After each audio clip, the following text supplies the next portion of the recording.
sino ir acoplándolas porque todo el proceso y el éxito de una universidad, el éxito educativo depende de ambos, ¿no? La institución la conforman ambos. Sin embargo, también creo que poco se ayuda, por ejemplo, a los académicos a desarrollar estrategias, ¿no? Esta es la era, y dicen muchos autores con toda la razón, lo asumo, que se empiezan a una serie de exigencias a los profesores, ¿no? Tienen que ser, por un lado, pedagogos, tienen que ser especialistas en la materia, particularmente si tienen mejores grados, mucho mejor, porque eso le da prestigio a la universidad. Y por otro lado, tienen que ser buenos docentes, motivar, entretener, o sea, son una serie de expectativas también alrededor de los profesores impresionantes, que difícilmente se pueden cumplir, porque no muchas universidades tienen esa infraestructura para dotarle de herramientas al profesor. Decir, mire usted, tenemos este curso de formación, de especialización para que usted desarrolle tales y tales herramientas. Tampoco existe mucho eso, ¿no? Entonces, tampoco. Digamos, Sí. Estamos frente a un mundo que con muchas escasez de diversos recursos, hay muchas iniciativas, incluso muchos profesores muy motivados en hacer cosas nuevas, pero que pueden ser ejercicios aislados, porque no hay todo repensar, esta reflexión en la institución, en los propios estudiantes, en los docentes, ¿no? O sea, como que se pierde y cada quien tenemos como que niveles de expectativas, éxitos relacionados a diferentes cosas, ¿no? Uh-huh. Alejandro, ¿nos podrías complementar lo que plantea Elizabeth un poco a partir de esta experiencia para pasar a dar una entrevista? Sí, sí, claro. Yo creo que estos factores institucionales de los que habla Elizabeth, que le ponen a uno ciertos criterios para cumplir, olvidan uno muy importante, que es paradójico. Olvidan que si se centrara en la motivación del estudiante para el gozo, déjenme decirlo así, si lográramos que cada estudiante tuviera su propio motor interno para seguir, la institución saldría ganando en sus programas educativos. No caería la carga en el profesor de tienes que cumplir la semana 1 tal y tal. En primaria eso es casi una cárcel, ¿no? Va liberándose de primaria a la universidad, pero en lugar de poner el énfasis, o solo el énfasis, en cumple estos requisitos con este nivel de competencia y exigencia, Claro. Un programa institucional que buscara motivar a los estudiantes para el goce del aprendizaje, lo que traería como consecuencia es la creación de motores internos, de motivaciones intrínsecas, que facilitarían todo el proceso. Recuperar esto más esencial, diríamos, y elemental, originario, es el placer ¿verdad? Es momento de que pasemos a una entrevista del profesor investigador John Hazard. Es un profesor de la Academia de Inglés de la Universidad Autónoma de la Ciudad de México. ¿La vemos?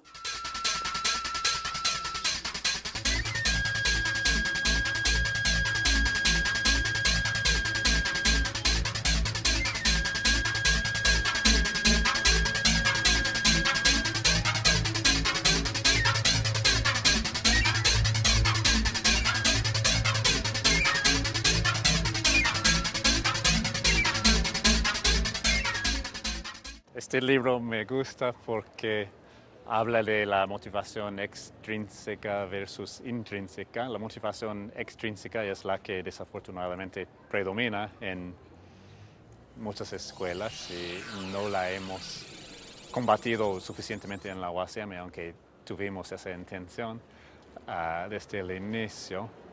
Pienso que, por ejemplo, la existencia de clases obligatorias ya facilita las peores motivaciones, no permite que los estudiantes tengan tanto interés en sus clases si no las han elegido, aunque escojan sus carreras, no escogen en la UACM, ni que yo sepa en casi todas las escuelas en México, casi ninguna clase específicamente.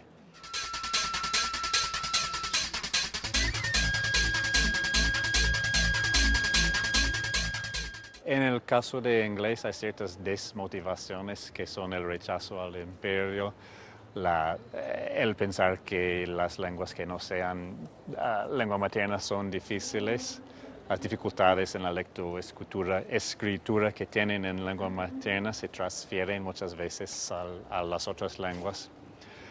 Y la existencia otra vez de tantos cursos obligatorios significa que no pueden concentrarse bien en ninguno. Entonces es difícil que tengan éxito en inglés. Yo trato de traer elementos de música, de cultura popular, de temas de su interés en la lengua, de temas de sus carreras en inglés, de promover que no es una cosa de imponer el inglés por razones de poder, sino de que todas las personas de cualquier país deberíamos saber más de una lengua. Nos ayuda a aprender mejor, a entender mejor nuestras lenguas maternas también.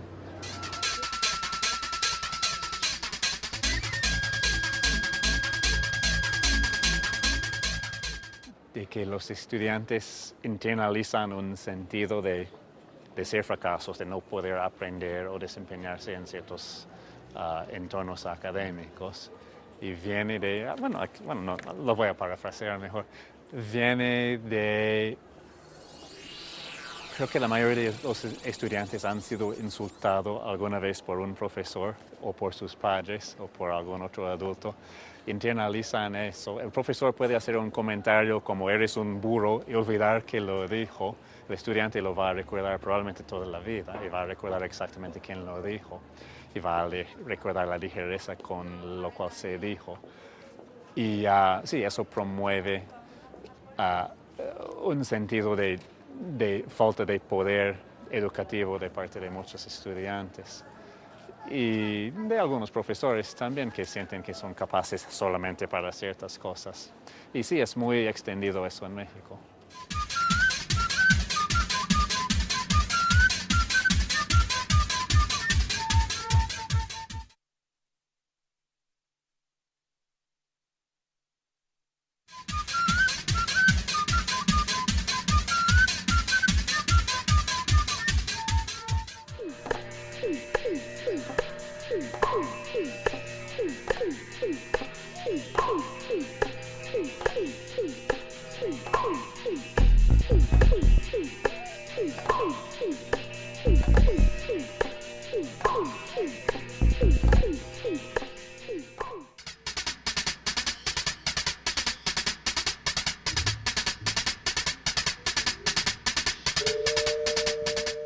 Bueno, hablamos un poco de los factores mucho más externos, macros, estructurales, ¿verdad? De lo complicado de esta programación que señalaban, de el rumbo, casi el destinar de un fracaso escolar por contexto, cultura, instituciones, etcétera.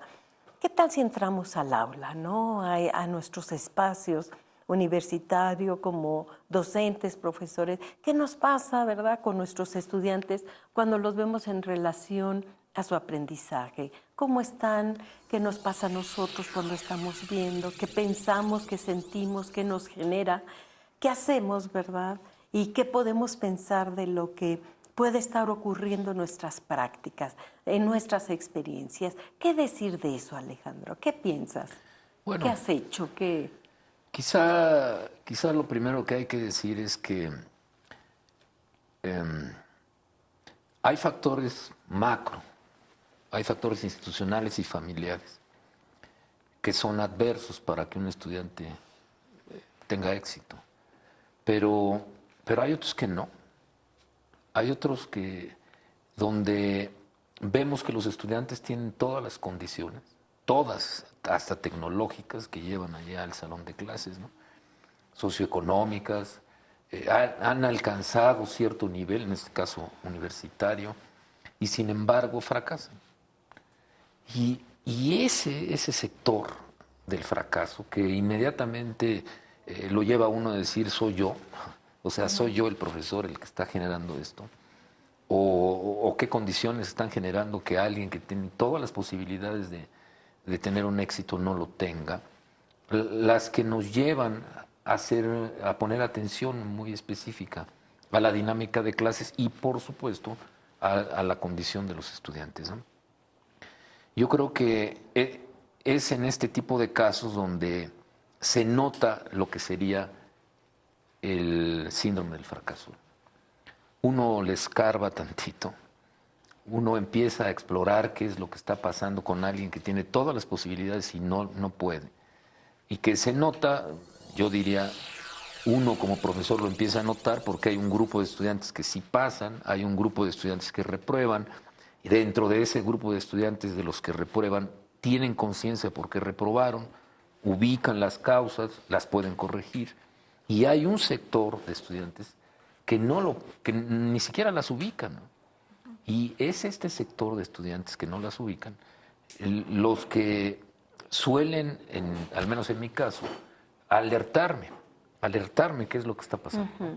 Por supuesto, ahí hay dramas familiares que pueden estar involucrados, pero en general yo diría que existiendo eso...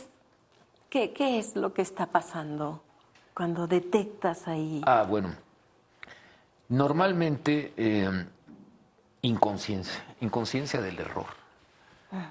Diría yo que del sector de estudiantes que reprobaron, de ese sector de estudiantes que hicieron todo un esfuerzo y no pudieron, en este caso medido como pasar un examen. Ante la pregunta en corto o en clase de qué es lo que les costó más dificultad, hay una minoría de estudiantes que no ubica, simplemente no ubica que no estudiaron bien, no ubica que no le dedicaron tiempo suficiente, no ubica que no tuvieron la información, no buscaron la información pertinente para suplir sus carencias, ¿no? Y cuando uno detecta que ahí el problema es la inconsciencia del error, es decir, los factores que lo llevan al fracaso, entonces, desde mi punto de vista, estamos ante el síndrome del fracaso. Es decir, sin duda alguna es un estudiante que se atribuye a él como algo inherente a su personalidad, que va a fracasar. En cambio, el otro sector de estudiantes que suele reprobar, sí puede rápidamente decir, no estudié, no tenía el material, lo obtuve ayer. Es decir, ubican rápidamente las causas que los llevaron al fracaso, ¿no? Cuando yo me enfrento a ese tipo de estudiantes, creo que el paso primero es hacerles conciencia, que tomen conciencia de la naturaleza del error.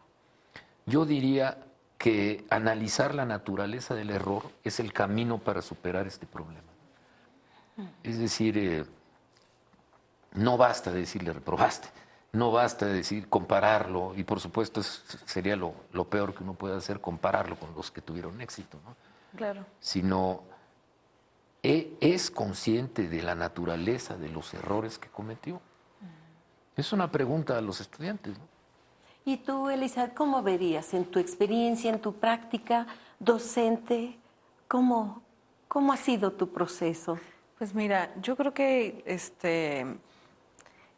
sin duda la universidad, por el tipo de estudiantes que llegan y porque ha sido reservorio de aquellos que obviamente se sienten que han fracasado porque no han entrado a las instituciones, a las grandes instituciones nacionales como es el Politécnico, la UNAM, la UAM inclusive, ¿no? Que ahora empiezan a rechazar a un gran número de matrícula. A nosotros nos llegan ya con esas, ya son fracasados. Es decir, nosotros desde el primer semestre que me tocaba a mí atender, yo atendía, bueno, los que inician, los que llegan con nosotros y ciclo superior. Entonces, de entrada, desactivar esta idea de que los estudiantes vienen de su fracaso por no entrar a las grandes instituciones es un reto. ¿Cómo hacerle? Yo creo que hay varias maneras. Creo que una fortuna del modelo educativo, que es difícil de llevar, pero digamos es una fortuna, es centrar la atención en el estudiante. O sea, el modelo está hecho para que nosotros tengamos la atención al estudiante. Hacemos regularmente evaluaciones diagnósticas y estas nos permiten saber el nivel de aprendizaje de los estudiantes y tratar de adecuar, cuando se puede, los conocimientos o lo que vayamos a ver. Yo evito hacer esas referencias de no aprendiste, mira que fulano sí puede y tú no puedes. Es decir, desactivar esas prácticas que son muy comunes en el aula, que a veces las utilizamos los profesores para tratar de que los estudiantes más retrasados inicien, ¿no? Reempujen. Trato de no hacerlo, porque regularmente lo que uno refuerza es exactamente lo contrario que quiere, ¿no? O sea, refuerza la idea que sí, que es fracasado y que difícilmente es alcanzar las expectativas. Para mí lo importante es saber en qué nivel llega el estudiante y si yo logré en algún momento, y junto con el grupo obviamente, logré que él subiera 1, 2, 3 escalones. Para mí eso es más importante. Para mí eso podría significar el éxito, ¿no? En general, no deberíamos de utilizar la idea del fracaso. En realidad, depende en dónde la estamos midiendo, ¿no? Si nosotros situamos que no solamente los estudiantes van a aprender un contenido, sino que van a desarrollar muchas otras cosas o aprender muchas otras cosas, en realidad no hemos fracasado. O sea, yo creo que habría que desactivar, y eso es una tarea muy importante de los profesores, que el éxito se mide en las calificaciones, que el éxito se mida en lo que sacan en un examen, que el éxito se mida en si siguieron al siguiente ciclo, ¿no?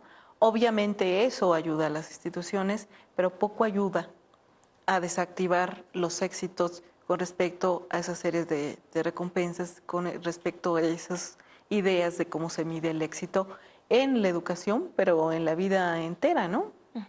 O sea, entre esta relación de que se esté evaluando el aprendizaje por X tareas cumplidas que tienen que ver con conocimiento aprendido, etcétera, objetivos realizados, etcétera. Y esta autopercepción que tú dices, ¿no, Alejandro? De que el estudiante se siente, tiene una identidad casi de que no va a poder, de que va al fracaso o porque ya reprobó exámenes previos o lo que sea.